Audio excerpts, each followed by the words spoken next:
কথা এটা লৈ আহিছোঁ। লাইফত এনেকুৱা কিছুমান মানুহ আছে আপোনালোকে ভালো পাব, এনেকুৱা কিছুমান মানুহ আছে আপোনালোকৰ জিন্দগীত দখল দিয়াও পাব। তো সেইবোৰৰ কথা নুশুনি 10টা মানে 10টা কথাও যদি কয় নুশুনি পেলাই ইগন'ৰ কৰি নিজৰ মনৰ কামটো কৰিব, নিজৰ মনত যিটো ভাল লাগে, যিটো ভাল মানে ভাল কামটোৱে কৰিব যিটো ভাল লাগে।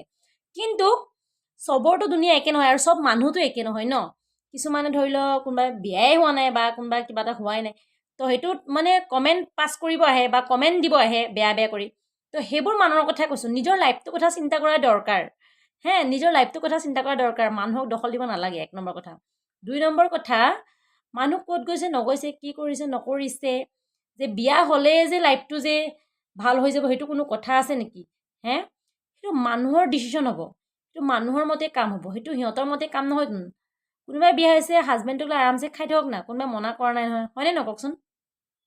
কিছুমান গাঁৱলীয়া ভূত আছে ন, কিছুমানৰ কথা কৈছোঁ, কিছুমান, চব নহয়। যিবোৰে গম পায় ঘূৰিছে মেলিছে সেইবোৰ নহয়, কিন্তু কিছুমান